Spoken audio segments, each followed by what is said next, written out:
All right, welcome back to Beast Wars Wednesday. I am your host, Predacon Paul. And I am Decepticon Doug. Today's episode is called Eight-Legged Freaks! Eight-Legged Freaks! It's Spider's Game.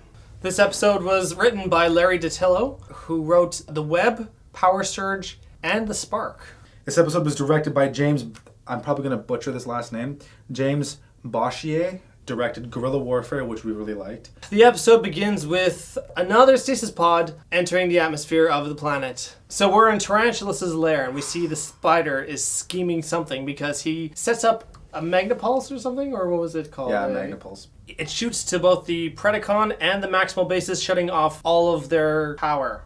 Which is like, it's interesting knowing that at any point in time, Tarantulas could have just shut off both bases whenever he felt like it. He was saving it up for a special occasion, and that special occasion has come. Tarantula's like, perfect. Everything's all set up, except, boom, Black Arachne is there to say, what are you up to, bozo? And he's She like, used that exact terminology. She was like, bozo.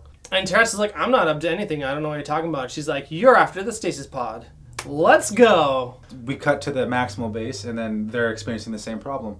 Power shutdown. You know, Optimus was in the middle of strategic exercise. Yeah. And got cut off. It's like, how can a bot function and work under these conditions? You know what it almost feels like? It almost feels like when you're caught doing something you're not supposed to do, so you kind of preemptively, like, just to cut off any suspicion, you're like, I was just online, I was looking up cheats for a video game. And I was doing Yeah.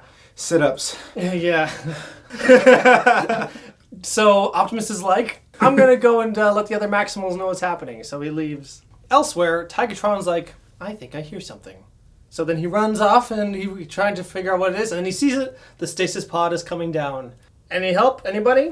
Well, I guess I'm on my own. And so he goes to track it down. Like, it's Wasp Manager's grand day out. He's having a day off, chilling around in this canyon area. And he's like, finally a day to relax. Then he sees Tigatron and he's like, well, if I get the drop on him, I'll get to show everyone how tough I am.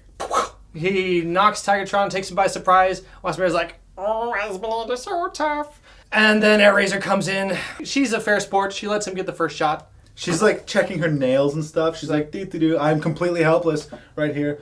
Fires the thing, and then what happens next is she plucks his wings off with those nice little missile launchers she has. Mm-hmm. She talks to Tigatron, who then tells Airazor, oh, there's a pod landing over in sector God knows where. And she's like, got it. So the pod lands, and actually lands perfectly for once.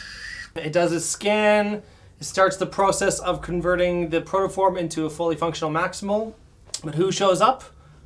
I'll tell you who. Tarantulas and Black Arachnia.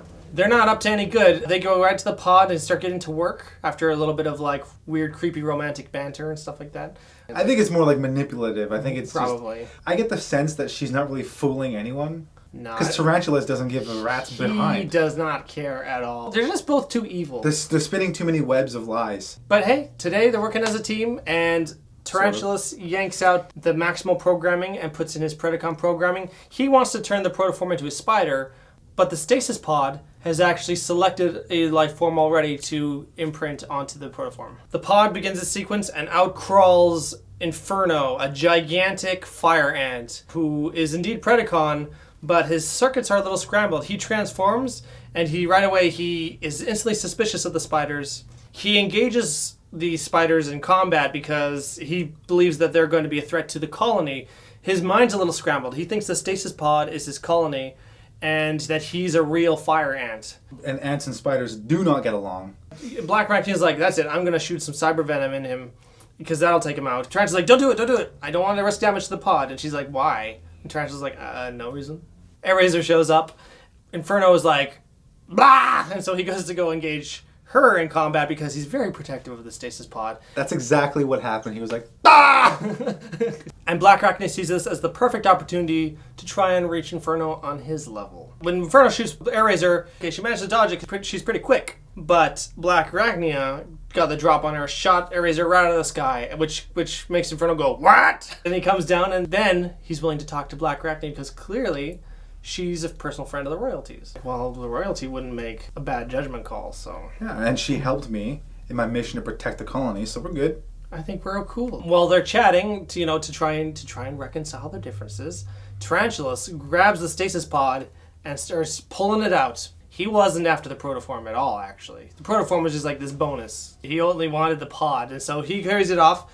As Inferno's explaining, he's like, well, I'm a soldier, and I protect the colony. And he's like, the colony, because it's being taken away. So he just like drops the conversation right then and there, turns to beast mode, chases after it. And then Scorponok sees with like this like spyglass thing, yo, Megatron, check it out. And he sends him footage of the tarantula pulling the pod, and he's like, that spider's up to no good. What is she up to anyway? Oh, Tigatron comes up, he's like, Ares, what happened? And she's like, I got an owie. And then he's like, I'll go get the pod. Just FYI, it's already a Predacon. Tigatron's like, I'm gonna show them. I'm gonna show them real good. You go find some backup. And she's like, why does this guy always want to do things all by himself? Trench is like, I am done with Inferno chasing me. I'm going to show him. Since he doesn't want to be my friend after all, I'm going to show him real good. So Inferno turns the corner. Tarantulas transforms, webs him up, and is like, take that. Scorponok shows up. He's like, Megatron wants the pod. Tigatron shows up, blows the pod up. He doesn't even say anything this time, like he did before, where he's like, hey, I'm going to shoot you. This time, he's just like, boom, and the whole thing just explodes. And Tarantulas laments, no!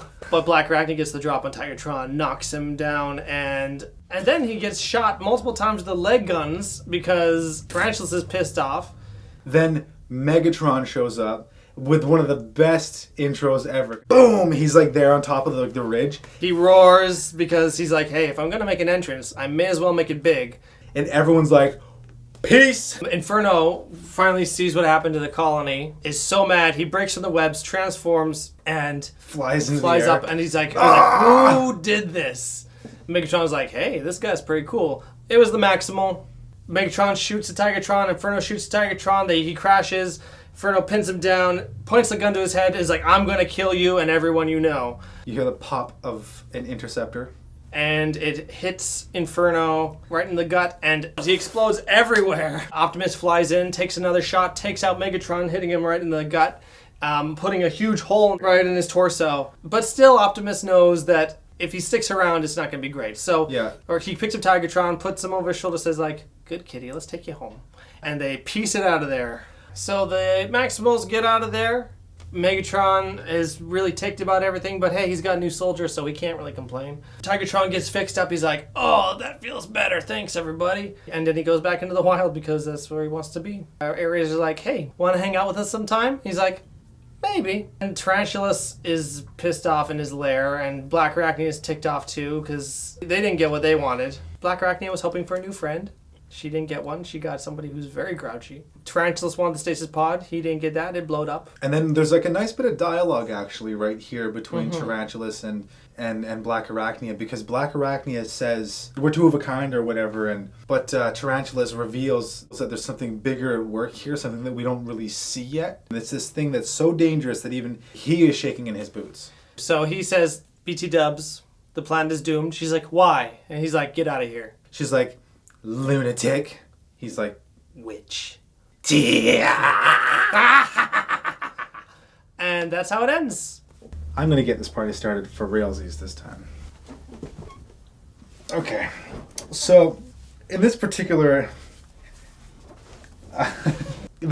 episode seemed to like move by so fast, but it seemed to be so full of this like great character development and relationship building between the two spiders, and you know the addition of Inferno. It just seemed like a really like nice full episode. It accomplished a lot without forcing too much stuff to it, like that little 22-minute time frame. And what's great is that it subtly drops so many hints of where the series is going. It's really pushed forward in the direction of the series as a whole. It starts to like poke the viewer, going like, hey, this is really starting to go somewhere. Leaves you wanting more in a good way. Okay, so what I really liked about this episode is the fact that much like Chain of Command, The Trigger, all these different aspects of these episodes are like mysterious. And it leaves you wanting more, and it leaves you asking questions. You're like, oh, I wonder what that's all about. I wonder what's going to happen next. It leaves you with more questions unanswered than answered. And there's something interesting and like really mysterious about that really gripped me when I was a kid. Even knowing where these stories go as an adult, there's something still very compelling about this episode. It's a great mix of like, it's really fun in sort of a dark humor kind of way, just because the spiders are the protagonists. And you get to see them do what they do best, and that's manipulate situations and variables and people. She's constantly playing the long con on him, and he's constantly playing the long con on Megatron.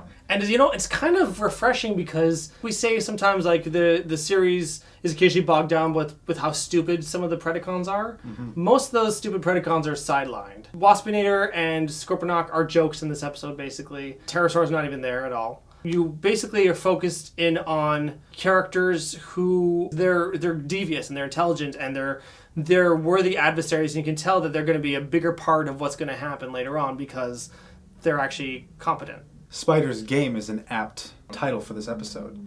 You didn't get, like, even though he's one of my favorite characters, Rat Trap. There's no Cheetor, no Dinobot, no Rat Trap. Dinobot. It would just serve to bog down the story. And the fact that they decided to leave them out of this one particular story, to me, just seemed like the right move. I was really rooting for Tarantulas. It is weird, yeah. Almost because you want to know what he's up to. Yes, exactly. Yeah. But at the same time, we don't feel too bad that they actually don't win in this episode. Both Black Arachne and Tarantulas come away empty-handed. But at the same time, the Maximals kind of come away empty-handed as well. The only one who gets anything out of this is Megatron. Even though he's the most passive character of it, he just kind of comes in and throws his weight around a little bit. He just wants to know what the hell's going on. And basically, he's the one who gets New Soldier out of it. So it's like, well, you know, how can he really complain? This is sort of an episode that is more focused on giving the audience more information and more story. Little bits at a time. While also expanding on some of the relationships that have been lacking, especially between the spiders. Also a nice touch is that it expands even more on the interesting relationship between Tigatron and Airazor. Yeah, you can see like a wanting from Airazor wanting to strengthen whatever relationship that they had. She's trying to break down the walls of Tigatron, who's still very much trying to be his own like lone kitty cat. I think what this episode does contribute to Tigatron's character, he gets in over his head at the end of this. He was this close to death, basically. Mm-hmm. Like, if Inferno pulled that trigger, that might have been it. And Inferno's blaster has power to it. He was going to burn him. Inferno has a flamethrower, so he would have, like, torched his face. I feel like this was probably an eye-opener for Tigatron to see that, you know, he hunts better alone. He doesn't need the Maximals. He needs help. Maybe he doesn't hunt better alone, you know? Yeah, this is... Actually, I never even thought of that. Until you just mentioned it. Yeah, this is a growth episode for Tigatron. The more we talk about it, the more I feel like this is a really well-directed episode. As far as drama goes, a lot of really cool reveals. Like, the introduction of Inferno is such a cool, dramatic moment. He, like, crawls out of the pod after the big bright light blinds everyone for a second. He makes, like, noises, and he transforms. And, like, one of the first things you see is, like, a gun points directly at the camera, and bam! You instantly get the sense that this guy is huge, menacing, insane. He is a force to be reckoned with, and now, like, the Predacons now have a new heavy hitter. Downside is he's also insane. His transformation sequence is freaking awesome. He goes from being this, like, six-legged thing to, like, he's up, and he's already got the gun out. You see the spiders, the way they move, it's very flowy. Even Tarantulas, he's got a grace to him. Inferno has a very rigid, militaristic, like he's military-minded, he's military-structured. You can see it all in his movements, the way he thinks, his speech patterns, everything. He's all just very rigid, and you can see it. There's a stark contrast between Inferno and the way he moves and the fluidity of the spiders. It's really nice to see on screen. The sound design helps with that. If you hear him like patrolling around the stasis pod, it's a lot of attention to detail. It's really cool, actually. They really fleshed him out. In like the first few seconds of getting to know him, you know exactly what he's about. Reaction 1 is aggression. Like, someone's coming, I'm going to take them out. So my theory, why his beast mode has dominated his logic circuits, as they put it in the show, is I think that because the programming was already a fair ways through when it got the DNA sequence and was turning him into a maximal, and Tarantulas pulled out the programming chip partway through that, then put in the Predacon chip, I think that that's what essentially caused his circuits to be scrambled. If we're going to like do it like a like a computer representation of it, you've got a load bar, right? Loading maximal programming, right? But first you've got like beast mode needs to be constructed because it'll protect the protoform.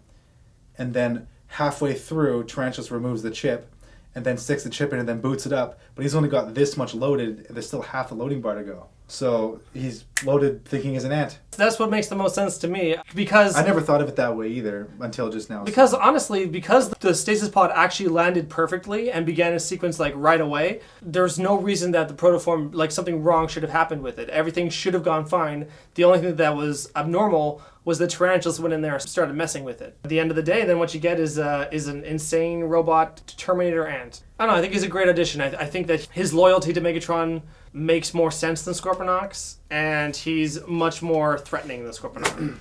I think so too. If I had to nitpick, this is so minor. I think it's just 2 scenes where there's just a little too much bumbling around with Scorponok. He falls on the base, he's like, oh, I fell down, I can't see, oh. And then later on, a rock falls on his head, he's like, ow. And it's like, did we need it? Not really. And then there's the third scene where he's like, they're out of range, Megatron. Except I like that one. I like that one too. They're out of range, Megatron. That's the thing. I thought that was fun. Yeah, I think a little bit of trimming. That's all. Like I'm starting to get the sense, Doug. Sorry to interrupt. That you just don't like Scorponok. Anything? I think blowing up Inferno entirely was the wrong way to go. Yeah. If I have to nitpick, Inferno was atomized. It's true. That interceptor hit him and he was just gone. To me, like, diminishes the threat level of Inferno a little bit. Must have been a good shot from Optimus. And Optimus probably surprised as anybody. He's like, wow, I really blew him up. I got him good. I got him real good. But it would have been nice to see Inferno in the sky and it take like AirRaiser and Optimus to bring him down. I don't know if that would have made the episode any better. That's my only nitpick. Whenever the Maximals get a new member of the team, or whenever the Predacons get a new member of the team, there's always like immediately like an episode where the numbers get evened up again. They got AirRaiser, right, which then tipped the balance of power in the favor of the Maximals. Mm-hmm. For them to get Inferno, if it was just that and then let's go look for Energon, it would have been way more contrived. But that was like the B plot to the Tarantulas' A plot. So you got A plot Tarantulas, B plot Inferno, but they both fit together perfectly. And also, not to mention the C plot of Tigatron. And it also expands that overall arc. So yeah, A, B, C plot. It accomplishes so much in so little time, and I feel like it does so never feeling contrived or really hindered by anything. So, I mean, almost a perfect episode, I'd say. So we have decided we're going to give Spider's Game 5 out of 5 protoform ant colonies. Colony! Do you like Spider's Game as much as we do? What do you think about the episode? Let us know in the comments. We'd love to start a discussion with you. As always, if you like the video, please give us a thumbs up. If you haven't made the commitment yet, take this opportunity to subscribe. We will continue offering you a new episode of Beast Wars Wednesday every 2 weeks. Yep. Allie Hasn't is in full steam right now. Regular movie reviews of stuff that's in theaters. The ball is a rolling.